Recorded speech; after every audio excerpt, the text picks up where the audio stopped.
Madame, Monsieur, bonsoir, bienvenue au Forum de la presse, le rendez-vous hebdomadaire du studio Kalangou.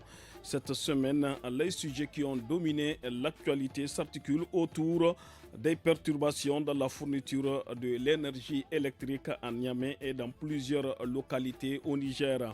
Ensuite, nous parlerons de la situation politique au Sénégal où le président Macky Sall a finalement annoncé qu'il ne participera pas à la présidentielle de février 2024.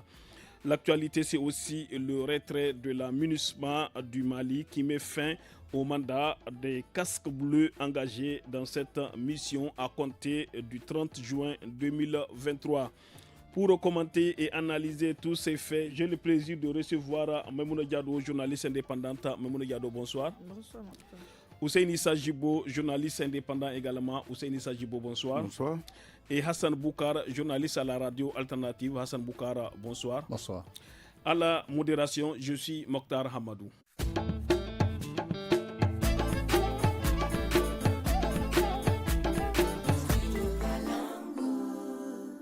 Nous débutons le forum de la presse de ce vendredi 7 juillet par les désagréments observés dans la fourniture de l'énergie électrique ces dernières semaines au Niger.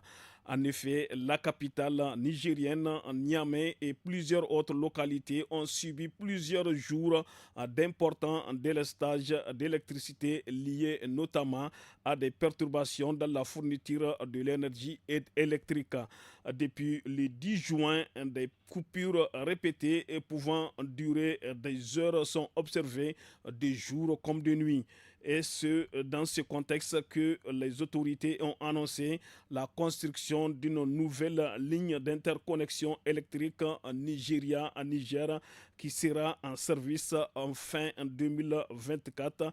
Ensuite, l'inauguration mercredi 5 juillet de la toute nouvelle centrale solaire de 30 MW de Gorubanda. Memouna Diadou, avez-vous d'autres informations ou d'autres précisions au sujet de ces désagréments intervenus dans la fourniture de l'énergie électrique au Niger? Bon, si j'ai d'autres éléments à apporter par rapport à ces coupures intempestives d'électricité que les populations du Niamey et environ ont subi durant presque 2 semaines ou 3 semaines de coupure, c'est que chaque jour, on nous chante que c'est des pylônes qui sont tombés au niveau donc de Birnin Kébi, et c'est ça qui a provoqué ce désagrément. Mais l'un dans l'autre, moi je suppose que chaque année, on ne peut pas nous dire que c'est les pylônes qui sont tombés au niveau donc de Birnin Kébi et qui a affecté la fourniture de l'électricité.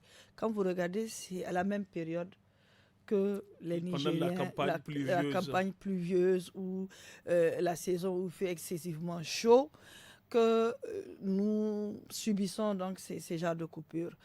Et ce qui est sûr, tout ce qui a été investi au niveau de la Nigélec pour que les Nigériens puissent au moins profiter du courant, rien n'a été fait. Vous voulez dire que la Nigélec aurait dû prendre le devant, investir mais bien sûr, parce qu'on ne peut pas dire à chaque fois que c'est dans la même période, avec l'installation de la saison pluvieuse, que des pylônes tombent. Avec les vents violents. Oui, les vents violents et tout. Et vous avez vu comment est-ce qu'ils ont fait? Quelle procédure ils ont procédé pour pouvoir rétablir le courant? Parce que c'était des instruments même archaïques qu'ils étaient en train de travailler pour que ces pylônes-là soient rétablis.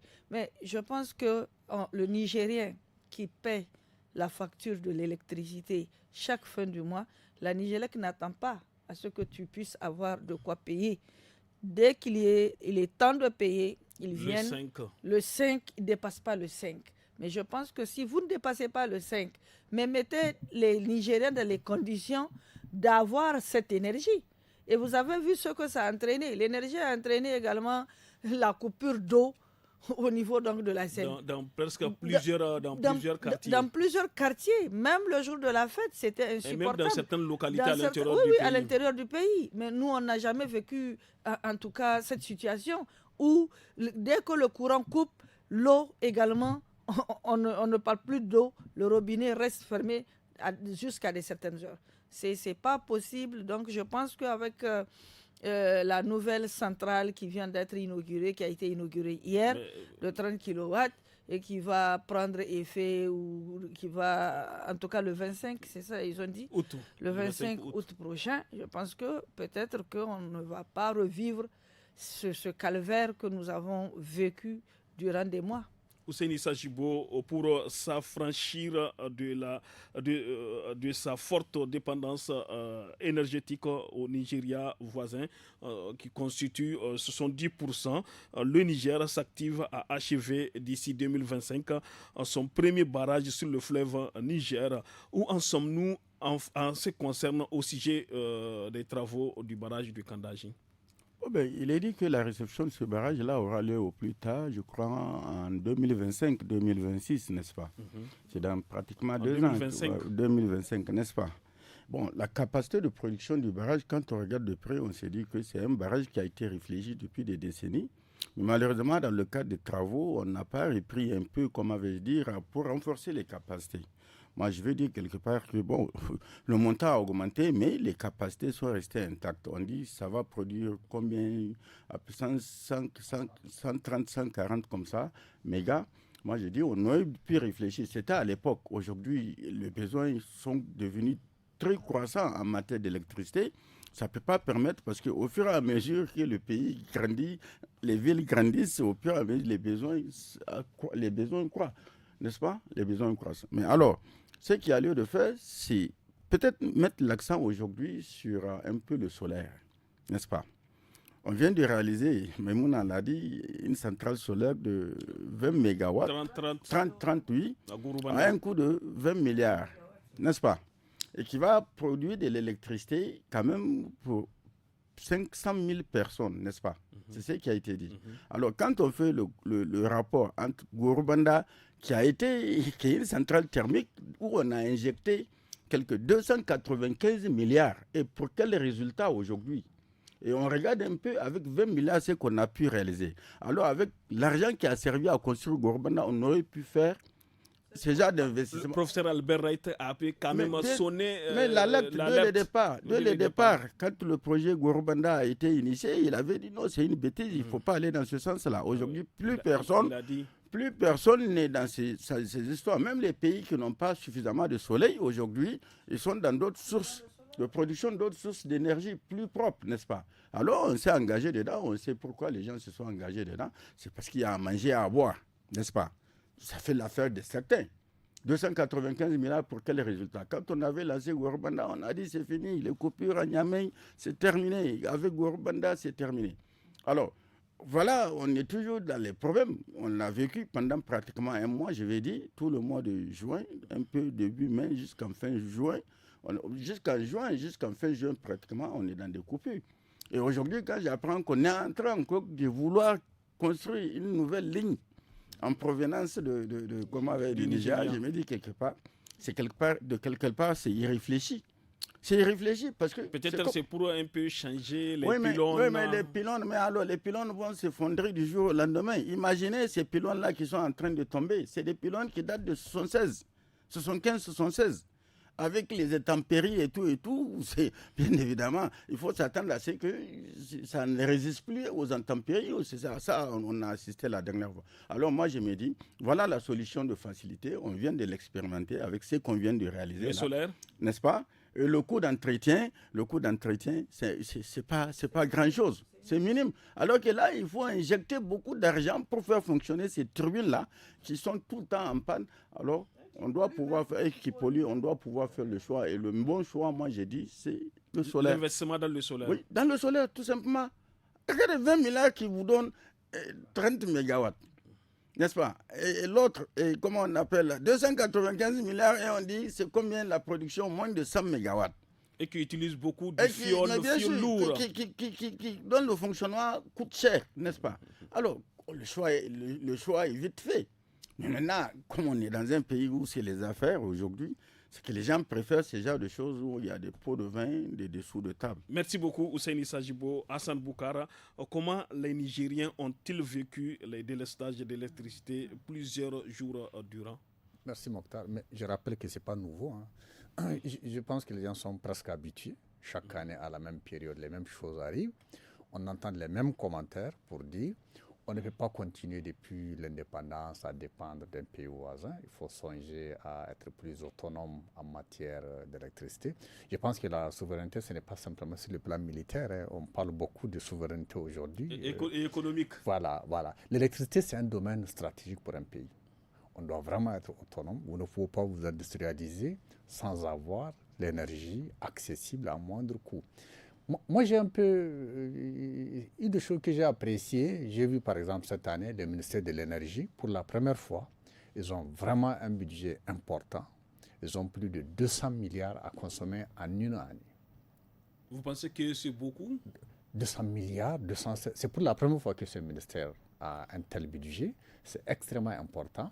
J'ai vu, par exemple, qu'une bonne partie de ces ressources, c'est pour le milieu rural.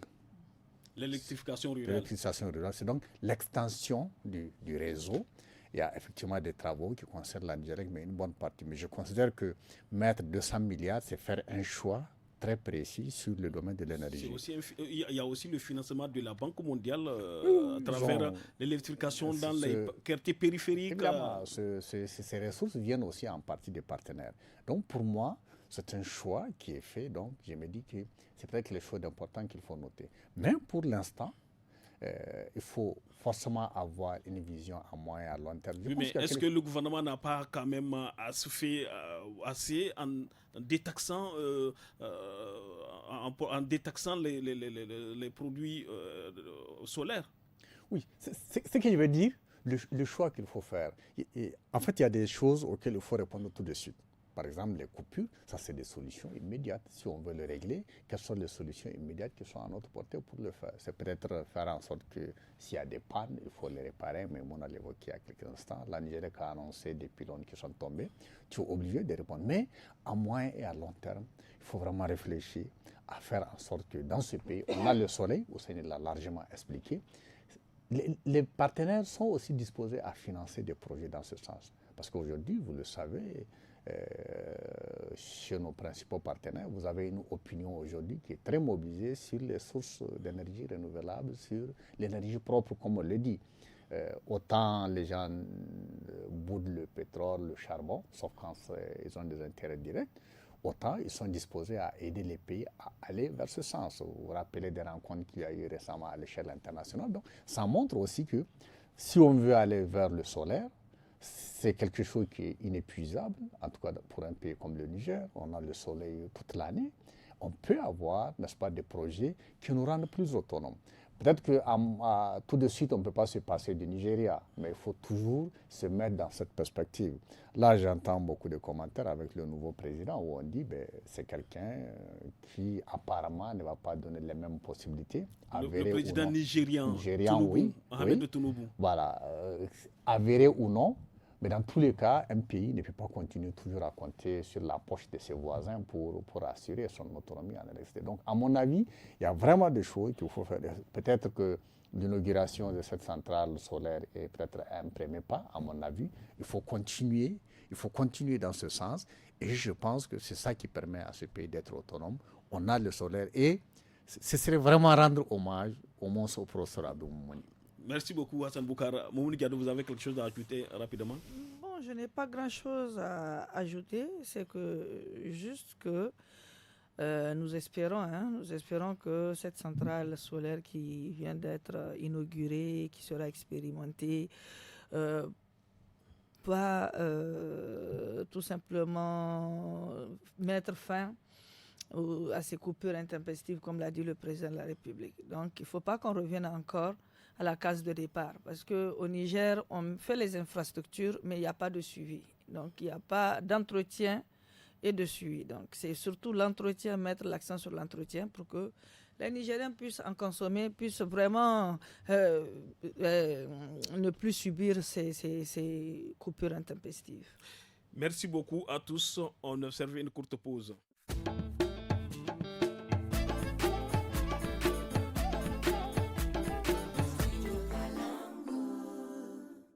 Passons à présent au second sujet de ce forum de la presse.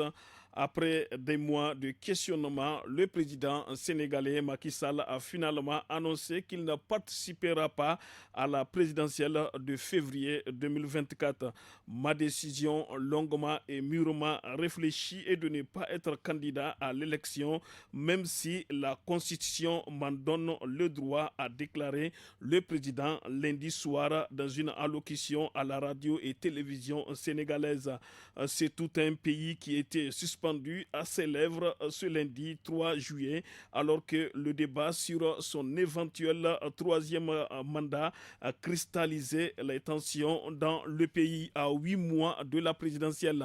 Depuis sa réélection en 2019, le président avait refusé de répondre à la question de son éventuelle candidature en 2024. Ousseini Sajibou, après des mois de spéculation sur ses intentions, le président sénégalais a finalement déclaré lundi soir qu'il ne briguera pas un troisième mandat au Sénégal en février 2024. Que peut-on retenir au sujet de cette annonce du président sénégalais? Oui, mais bon, il a fait l'annonce, il a, comment dirais-je, maintenu les Sénégalais, mais pas seulement que les Sénégalais, un peu partout dans les pays en suspens. Parce qu'il a fait mystère de sa candidature et tout le monde sait qu'il avait bel et bien l'intention de se présenter. Ses partisans, récemment, se sont mobilisés pour apporter leur soutien à ce qu'il se présente à l'élection. Mais on sait bien, à Paris comme au Sénégal, comme à Dakar. Oui, bien sûr, mais on sait bien ce qui s'est passé quand on dit pendant pratiquement une année ou 2 ans, le Sénégal est dans une situation d'instabilité que ce pays-là n'a jamais connue à cause notamment de la volonté de Macky Sall d'écarter tous les candidats susceptibles de pouvoir nuire à sa candidature. À sa troisième... Oui, voilà, avec en tête le jeune Ousmane Sonko, qui mobilise quand même les Sénégalais. Et on a vu ce qui s'est passé, on a vu les troubles, on a vu la violence. Il y a eu combien de morts? On aurait pu faire l'économie de ces morts-là, n'est-ce pas? Si dès le début, il disait que bon, moi je ne vais pas me présenter. Aujourd'hui, il s'est présenté, il s'est mis devant. En fait, quand il dit qu'il a mûrement réfléchi, il a réfléchi à quoi? Il a réfléchi à ce que le pays allait basculer dans une violence inouïe, n'est-ce pas? Alors, tant qu'à faire, il a préféré se retirer pour ne pas conduire son pays dans l'impasse, n'est-ce pas? Moi, j'ai dit, c'est un peu ça qui a motivé sa décision. Il a pris à contre-pied ses soutiens. D'autres présidents ont quand même dit avant lui qu'ils ne seront pas candidats, mais au finish, ils ont brigué ce troisième mandat. Vous savez, en fait, au niveau du Sénégal, ce n'est pas un peu comme tous les autres pays. La culture démocratique là-bas, c'est quand même très ancré chez les citoyens, y compris ceux qui ne sont pas allés à l'école. Hein. En matière de mobilisation politique, les gens, quand ils ne sont pas d'accord, ceux qui ne sont pas d'accord, et ils vont combattre. Alors, il sait bien qu'en forçant les choses, il n'y a rien à faire. Le Sénégal allait basculer dans une violence dont on ne saurait pas, comment dirais-je, l'issue. Voilà un peu, c'est des calculs qu'il a eu à faire. Est-ce que je dois foncer tête baissée et mettre le pays à feu à sang? Ou bien je vais reculer, mais comme avait dit... Mais maintenant, Macky Sall ne briguera pas un troisième mandat. A-t-il un dauphin? Mais je ne sais pas. Moi, je ne peux pas savoir s'il a un dauphin ou pas, mais il doit normalement pouvoir préparer un dauphin, n'est-ce pas? Mais ce que je veux dire, c'est qu'il s'est dit, il a vu dans d'autres pays où ça a été tenté, il a vu ce que ça a donné, n'est-ce pas? Il a vu en Guinée, notamment, où, comment ça s'appelle, Alpha Condé. En Côte d'Ivoire, d'accord, l'autre a pu passer, comment il s'appelle, Ouattara a pu passer, mais ce n'est pas évident que ça puisse passer au Sénégal. On a vu ici aussi le cas au Niger où c'est juste une prolongation que le président a voulu. Ça veut dire qu'il y a une chose aujourd'hui, il faut qu'il se rende à l'évidence que on ne peut pas continuer à penser qu'on est indispensable dans un pays. Il a fait ces 2 mandats, ce qu'il n'a pas pu réaliser en 2 mandats, ce n'est pas en faisant un 3e mandat qu'il pourra le réaliser, n'est-ce pas? Moi, je dis, quand je vois les gens acclamer pour dire qu'il est sorti par la grande POC, non, il est sorti par la petite POC, parce que c'est la pression qui l'a amené à renoncer à cette candidature-là. Ce n'est pas de manière délibérée qu'il a dit non, je ne veux pas me présenter. C'est la pression. Est-ce qu'il a besoin de dire qu'il ne va pas se présenter puisque la Constitution ne lui donne que 2 mandats? Mais il a forcé parce qu'il dit qu'il a changé la Constitution, n'est-ce pas? Il a fait un mandat de 7 ans, ensuite on a modifié la Constitution, il a fait un mandat de 5 ans. Et il suppose que sur la base de la modification de la Constitution, il peut continuer à faire un 2e mandat sur la base de la nouvelle Constitution. Moi, je me dis, mais c'est un peu prendre les Sénégalais pour des, comment avait dit, c'est 2 mandats successifs qu'il a eu à faire, un de 7 ans et un autre de 5 ans, et il voulait prolonger, faire un autre mandat de 5 ans. Ça n'a pas de sens. Alors, s'il s'est retiré, quand je vois des gens acclamer pour dire qu'il est sorti par la grande POC, je dis qu'il est sorti par la petite POC. Parce qu'il a sur le dos la mort d'au moins une vingtaine de Sénégalais, sans compter tous ceux-là qu'il a mis en prison, n'est-ce pas? Dans l'espoir de pouvoir, comment dirais-je, baliser le boulevard devant lui. Mais en fin de compte, certainement, des proches parents lui ont dû lui dire certainement, hey, retire-toi, pour pouvoir manger tranquillement ce que tu as mis de côté. Sinon, si tu forces les choses, on va tout perdre. On a vu le cas de Blaise, n'est-ce pas? Merci beaucoup, Ousseini Issa. Hassan Boukara, le chef de l'État sénégalais, entretenait le flou sur sa candidature alors que le pays a connu des troubles. Ousseini Issa l'a dit, les plus meurtriers au début du mois de juin, faisant plusieurs morts. Comment expliquer ce si long silence du président sénégalais avant de se prononcer à 8 mois seulement de la présidentielle de 2024? Moi, je pense comme Ousseini qu'il a voulu tenter le terrain. J'ai fait le parallèle entre 2 situations. La situation de Macky Sall et celle de Buhari. Au Nigeria. Buhari qui a quitté récemment, qui n'a fait aucun mystère sur le fait que après 2 mandats, il ne doit pas continuer. Et son parti, l'opinion, les électeurs savaient déjà, il n'y avait pas d'imprévu. Mais lui, il a gardé le suspense jusqu'à 8 mois des élections. Pensez simplement au camp Beno Bokuyakar au Sénégal, qu'il a soutenu pour ce 2 mandats-là, et au sein desquels il pourrait y avoir des gens qui veulent être candidats. Ils n'ont plus le temps, les élections c'est en février prochain. Je pense qu'il a été très égoïste, et comme vous savez, je ne crois pas que Macky Sall soit sorti par la grande porte, je ne le crois pas. Écoutez ce qu'il dit. Il dit, j'ai le droit d'être candidat, mais je ne suis pas candidat parce que je ne veux pas être candidat. Pendant longtemps, sur ce discours sur la démocratie, on oppose 2 positions. Obama, lors d'un de ses passages sur le continent africain, dit « l'Afrique n'a pas besoin d'hommes forts, mais d'institutions fortes ». C'est un peu repris un peu partout sur le continent, où on oppose les institutions fortes aux hommes forts ou à l'homme providentiel. Ce que Macky dit, pour moi, sorti par la grande porte, serait de dire la constitution sénégalaise interdit d'aller au-delà de 2 mandats consécutifs. Par respect pour les règles du jeu, je m'arrête là puisque les règles du jeu m'imposent. Ce serait sorti par la grande porte. Me dire, en prolongeant un débat polémique, en disant oui, j'ai la possibilité, mais en fait, il ramène ça à sa dimension individuelle.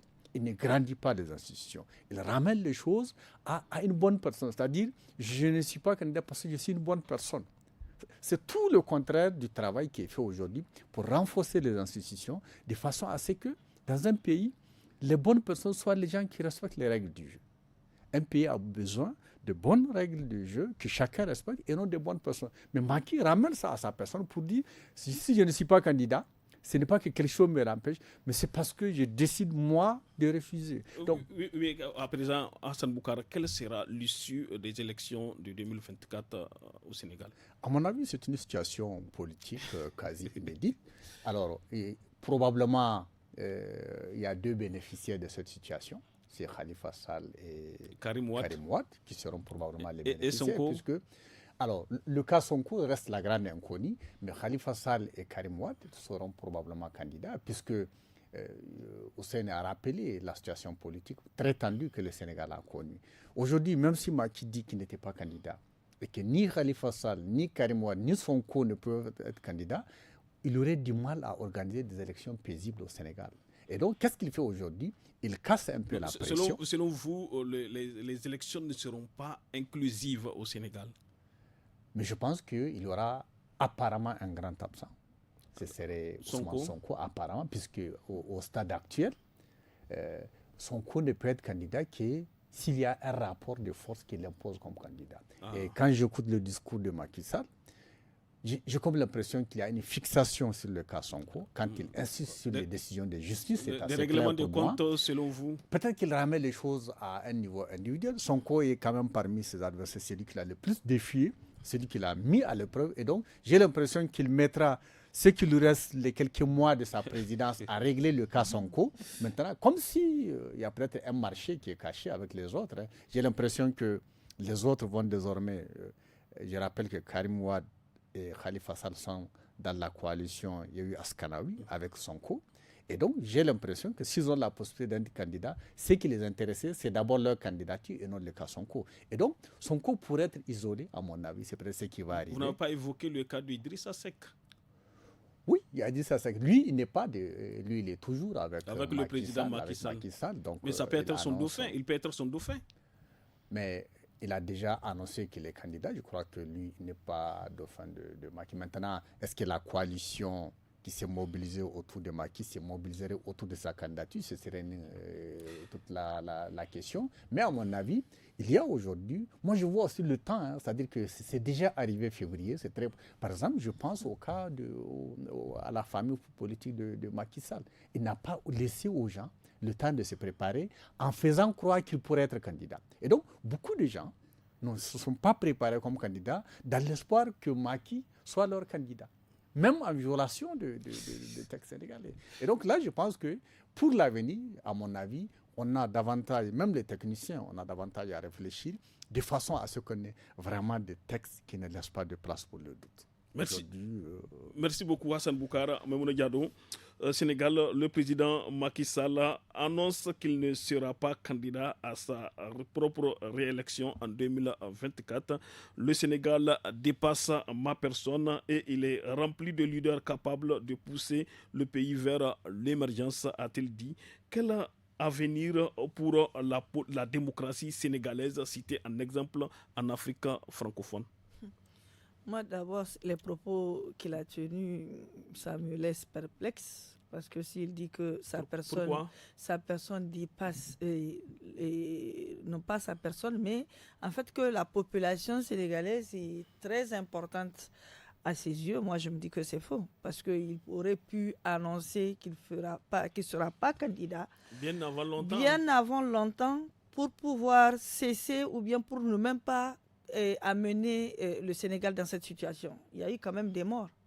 Il n'est pas sorti. Il y a eu une vingtaine de morts. Et beaucoup de dégâts. Beaucoup de dégâts. Mais il s'est tué. C'est tout simplement qu'il prenait le temps de réfléchir à comment est-ce qu'il va faire, en tout cas pour détruire, moi je me dis, de l'autre côté, son adversaire qui est Sonko. Et il avait, en se taisant, il voulait tout simplement voir sa cote de popularité. Est-ce qu'aujourd'hui, s'il se force à faire un troisième mandat, est-ce qu'il y aura le soutien? Et il a vu que son adversaire qui est Sonko a plus de cote de popularité que lui. Donc c'est un danger potentiel. Il faut l'éliminer en lui créant. Vous croyez que c'est facile d'éliminer Sonko ça mais écoutez, c'est un président. Il a quand même le temps de consulter d'autres présidents qui étaient passés par cette situation. Mais c'est ça, en fait. Donc, il fallait tout simplement écarter Sonko parce qu'en lui collant le procès, un procès où aujourd'hui on l'a condamné à 2 ans d'emprisonnement. Pour corruption à la jeunesse. Mais oui. Mais donc, dans ce cas, maintenant, il va essayer de voir, parce que quand on parle d'alternance aussi, ça ne peut que sortir de son propre parti politique. Les élections vont se faire. Mais qui sera le dauphin? C'est ça le gros problème. Parce que là aussi, il aura un problème à gérer au sein de son propre parti politique. Donc vous le voyez déjà partir? Bon, je le vois partir. Parce que s'il dit que tout le monde s'est empressé pour dire que non, il est sorti par la grande porte, il ferait mieux de quitter par la grande porte comme il l'a dit. Parce que annoncer et rester pour dire qu'il va briguer un troisième mandat, donc c'est contraire. C'est contraire à l'éthique que lui, il a dit. Je suis sûr que... C'est un politicien. Mais c'est un politicien, mais même si c'est un politicien, quand même, on dit ce que tu dis, ça te rattrape toujours.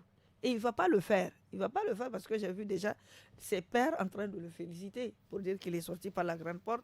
Il a décidé d'épargner le Sénégal, d'aller vers le chaos.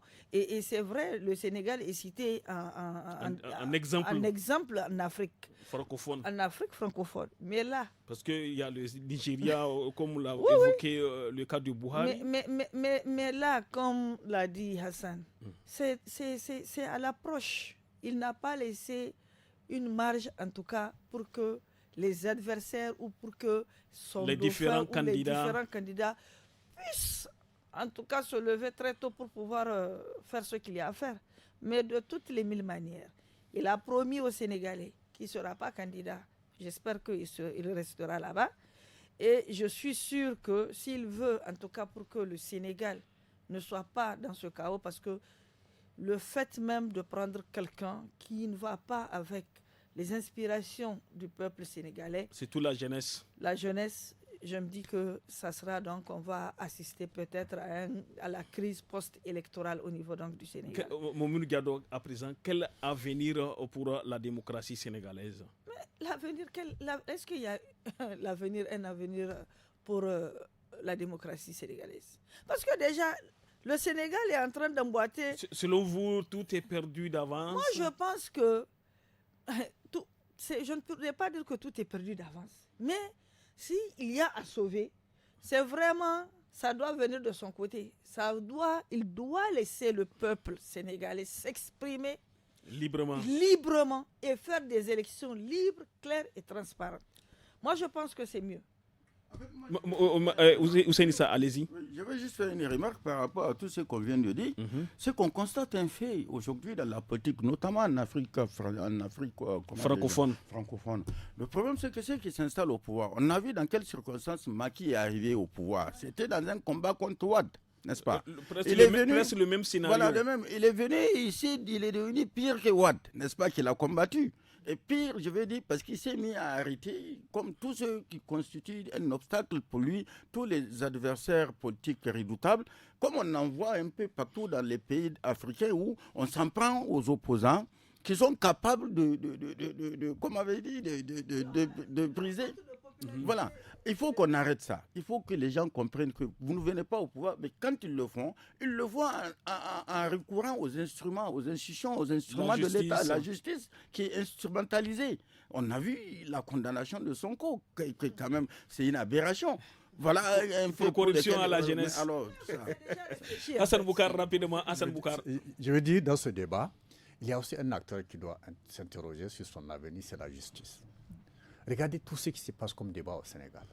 Le juge qui a rendu la décision, les gens interrogent. Mais en fait, on fait comme si la justice, c'est simplement le bras utilisé par les politiques et on fait dire aux juges ce qu'on veut. En tant qu'institution, qu'on veut comme contre-pouvoir, qui est le dernier rempart. La justice est instrumentalisée?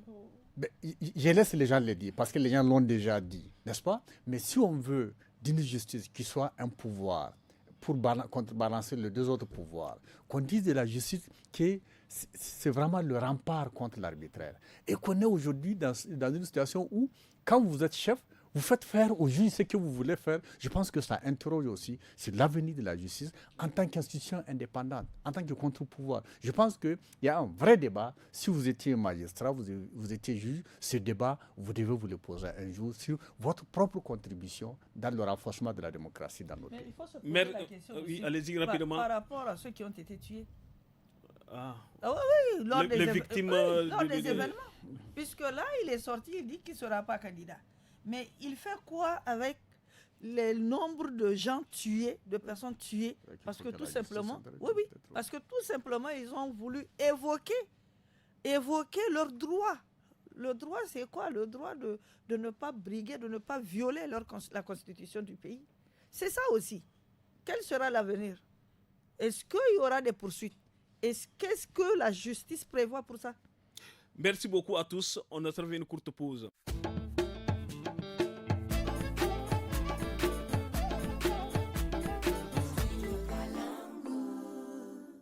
Le Conseil de sécurité des Nations Unies a pris acte de la lettre du gouvernement malien demandant le retrait de la MINUSPA et qui met fin au mandat des casques bleus engagés dans cette mission à compter du 30 juin 2023.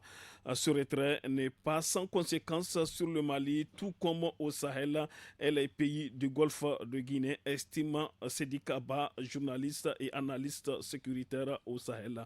Hassan Boukara, la MINUSMA quittera le Mali d'ici la fin de l'année. Elle a donc 6 mois pour plier bagage.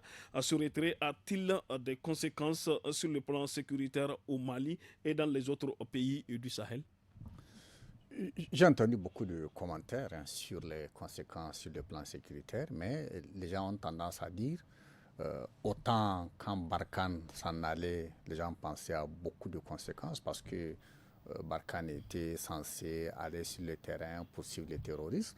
Autant la MINUSMA a des postes, mais elle n'était pas forcément dans une situation où elle va sur le terrain aller au front contre les terroristes. Donc il y a des choses que la MINUSMA aide à faire qui vont probablement manquer au Mali. Il y a une dimension économique importante. Il y a des Maliens qui sont employés, il y a beaucoup d'affaires, l'entretien de plus de 12 000 hommes de la MINUSMA, là où ils sont. Voilà, il y a des conséquences de ce type. Mais les conséquences, c'est surtout aussi, moi je les vois sur le plan politique. Je pense que la demande du Mali, c'est une logique par rapport à la position dans laquelle le Mali s'est installé depuis quelques années, rompre avec l'ancienne puissance colonisatrice. Ils ont probablement eu l'impression que à travers la MINUSMA, il y a encore des puissances qui continuent à agir contre l'intérêt du Mali, entre guillemets. On se rappelle de la polémique qu'il y a eu autour de ces rapports produits par les Nations Unies. Au sujet des violations voilà, des c'est droits cette de l'homme. localité de Moura, dans le centre du Mali. Il y a, je crois, un problème de collaboration entre l'État malien et cette institution onusienne. Normalement, toute onusienne qu'elle soit, cette institution elle est censée collaborer avec l'État malien. Or, apparemment, cette collaboration ne marche pas. Les Nations Unies se plaignent du fait que le gouvernement ne leur facilite pas la tâche. Certaines missions qu'ils veulent faire, aller collecter des données sur les violations des droits humains. Le Mali considère qu'il n'y a pas de résultats sur la présence de la MINUSMA. Je pense qu'on est arrivé à une situation où continuer serait peut-être plus coûteux, à mon avis. Il y a certes le fait qu'ils vont s'en aller, c'est des forces qui sont là, qui théoriquement sont là pour aider à faire la paix, peut-être relancer le dialogue avec le groupe rebelle autour de l'entente, n'est-ce pas, qui a été signée à Alger et tout ça. Peut-être que tout cela, on peut se demander comment ça va se faire à l'avenir, comment ça va se faire désormais. Mais les conséquences sur le plan sécuritaire, moi je ne sais pas très bien qu'est-ce que ça va donner, puisque déjà après Barkhane, on dit que ces groupes se sont renforcés. Donc la présence de la MINUSMA n'a pas empêché véritablement que les groupes se renforcent. Depuis plus de 10 ans. 10 ans, ça n'a pas empêché. Donc maintenant, la question c'est aux Maliens d'assumer les conséquences de leur décision. Ils ont fait un choix. J'imagine qu'ils vont respecter les conséquences de ces choix. Voilà, donc, mais sinon, moi je ne suis pas surpris. Je ne suis pas vraiment surpris. Je considère que c'est une suite logique des différentes décisions qui ont été déjà prises. Regardez la MINUSMA. Selon les chiffres que j'ai pu voir, la MINUSMA coûte à peu près 1,2 milliard en dollars chaque année. Rappelez-vous que le G5 Sahel voulait de 400 millions d'euros pour lutter contre le terrorisme. Le G5 Sahel est censé aller au four, aller contre le groupe armé, etc. De la Mauritanie au Niger, au Tchad, aller faire la guerre. On n'arrive pas à mobiliser 400 millions. Mais on mobilise 1,2 milliard chaque année pour une institution dont chacun interroge les résultats. Ce n'est pas seulement les citoyens. Je me rappelle d'une sortie de Macky Sall, on venait de parler de Macky Sall qui disait on a renforcé la MINUSMA à 14 000 hommes, on a l'armée malienne, le G5 Sahel. Avec toute cette armada, on dit que quelques personnes, à peine chaussées, on n'arrive pas à les bouter hors du Mali. On n'arrive pas. Et donc, les gens interrogent. Il y a une lourdeur dans la présence des forces onusiennes. La RDC est un exemple, d'autres cas sur le continent, qui montrent que les forces onusiennes, elles sont là sur la durée, mais on peut toujours interroger leurs résultats. C'est-à-dire que ce qui intéresse le Mali aujourd'hui, ce n'est pas une force qui est là pour rappeler les accords d'Alger. Franchement, c'est quand même une force qui aide aujourd'hui à préserver l'intégrité territoriale du Mali, à régler toutes ces questions de mort au quotidien, etc. Une force qui s'engage aux côtés de l'armée malienne pour aller se battre. À mon avis, si on ne peut pas changer, et je pense que c'est le débat que le Mali a posé, si on ne peut pas changer le mandat de cette mission des Nations Unies, eh bien son importance ne serait pas à la hauteur de leurs attentes. Merci beaucoup Hassan Boukara. Maimouna Diado, le Mali a exigé et a obtenu le retrait de la mission de maintien de la paix des casques bleus. Quelle est votre analyse, votre opinion à ce sujet? Mais je n'ai pas grand-chose à dire, mais parce que je rejoins ce que Hassan Boukara vient de dire à l'instant. C'est qu'aujourd'hui, c'est aux Maliens d'en décider et le peuple malien a décidé que la MINUSMA doit quitter. C'est le peuple malien ou bien les autorités de la transition? Les autorités de la transition. Mais qui représente aujourd'hui le peuple malien? Les transitions, là, c'est le gouvernement quand même. Donc le gouvernement en a décidé. La transition, le président en a décidé et bon, c'est fait. Maintenant, comme ils ont fait pour Barkhane, ils ont également demandé le retrait de la MINUSMA parce que pour eux, il n'y a pas de résultat pour ce qui est la MINUSMA. La MINUSMA est là, mais quand même, la population est en train de sévir cette insécurité. Ça veut dire dans ce cas, ils ont peut-être regardé qu'il y ait MINUSMA ou pas MINUSMA, ils vont essayer, ça ne change pas grand-chose à ce qu'ils sont en train de subir. Donc, mieux vaut les faire partir pour pouvoir voir est-ce qu'entre nous, l'armée malienne, qu'est-ce que l'armée malienne peut faire en termes de sécurisation de ce territoire-là. Merci beaucoup, Maimouna Diado, Ousseini Sajibo. La mission multidimensionnelle intégrée des Nations Unies pour la stabilisation au Mali, MINUSMA, a été créée dans le sillon de l'intervention militaire française de janvier 2013. Quel bilan peut-on tirer 10 ans après? Mais il n'y a pas de bilan, il n'y a pas de résultat. La MINUSMA a été déployée, comme tu l'as dit. Vous parlez comme certains Maliens. Non, il faut être clair. Moi, je suis clair là-dessus, sur ces questions de sécurité, de paix là. Moi, je suis clair là-dessus, je n'ai pas la langue de bois. Je vois mal quelqu'un venir, quelqu'un qui était ailleurs pour venir te sécuriser, n'est-ce pas? Il y a des cas où ça peut arriver. Quand on prend un peu les forces onusiennes dont on parle, les forces de stabilisation, un peu partout dans les pays où ils se sont implantés, on a vu un peu, la situation n'a pas connu d'évolution, que ce soit au Congo, que ce soit en Centrafrique, que ce soit un peu même en Côte d'Ivoire, n'est-ce pas? On a comme l'impression qu'ils sont là, c'est des fonctionnaires des Nations Unies qui se font de l'argent, on mobilise des militaires par-ci, par-là dans les pays, qu'on paye grassement, pendant que les soldats locaux qui sont là appelés à intervenir, pendant que ces soldats-là sont, au fou, eux, ils sont là, la stabilisation, la paix, ils n'arrivent pas à l'assurer. Il faut bien se poser des questions. Vous voulez dire que la force a montré ses limites? Mais ça a montré ses limites parce que c'est sur la base d'une évaluation que les autorités maliennes ont demandé à ce que cette force en aille, n'est-ce pas? Il n'y a pas de raison. À partir du moment où ils ont constaté que même par rapport à des faits précis, notamment l'affaire de Moura que vient d'évoquer Hassan, la MINUSMA a pris position pour montrer qu'il y a eu bavure et tout et tout. Mais tous les jours, et l'autre l'a dit, le premier ministre malien a dit, on tue des populations, on massacre. Mais ça n'a jamais posé problème aux yeux de la communauté internationale. On a comme l'impression que ces forces-là sont quelque part là pour un peu protéger plus les forces du mal qui sont là, qui empêchent. Qui veut pas de la paix chez lui? Ça fait pratiquement 10-12 ans que ça dure au Mali, n'est-ce pas? Ça compromet tous les efforts de développement. Mais maintenant, quand ça ne va pas, qu'est-ce qu'il faut faire? Faut-il continuer à garder des forces dont on ne sait pas quel rôle ils jouent, qui ne donnent aucun résultat? Faut-il continuer à les garder ou les faire partir? Moi, j'ai dit, quand les Barkhane, ils ont décidé de faire partir Barkhane, c'était quand même, comme avait dit, les gens se sont mis à dire, mais c'est fini pour le Mali, c'est l'effondrement du Mali et tout et tout. Barkhane est parti, est-ce que le Mali s'est effondré? Plutôt, le Mali a renforcé, son armée, n'est-ce pas? Des matériels, des équipements militaires qu'ils n'avaient pas. Ils ont eu des nouveaux partenaires qui sont venus en renfort avec des drones, des avions de chasse et tout, pour pouvoir mener efficacement la lutte. Pourquoi faut-il garder des forces qui sont là, mais qui ne jouent pas le rôle pour lequel ils sont là. Est-ce que ce sont les matériels qui luttent contre le terrorisme ou bien ce sont des hommes Oui, mais le matériel, quand le matériel est là, il y a des hommes, il y a eu des formations parce que c'est pas, ils acquièrent seulement ces matériels, ils sont en même temps formés. Aujourd'hui, il y a beaucoup de militaires, de l'air, dans l'armée malienne. Il y a des pilotes de drones dans l'armée malienne qui ont été formés, n'est-ce pas? C'est pas seulement on va acquérir du matériel, mais je veux dire, il faut être réaliste. On a comme l'impression qu'on a une espèce de cécité où on peut penser que c'est quelqu'un qui va venir m'aider à gérer, à contrôler, à avoir une souveraineté sur mon pays. On est dans cette logique-là ici au Niger. Moi, je soutiens le peuple malien, les autorités maliennes, de dire non.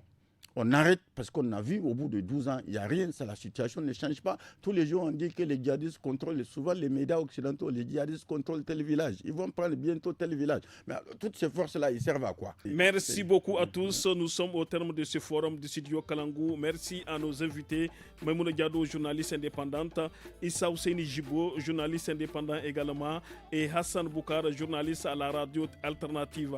Merci aussi à vous tous, chers auditrices, auditeurs, téléspectatrices, téléspectateurs, pour votre fidélité au programme du studio Kalangou. Merci aussi à la technique côté son assurée par Saini Saka, à la réalisation Mustapha Ayouba. C'était Mokhtar Hamadou à la modération du forum. Merci, au revoir.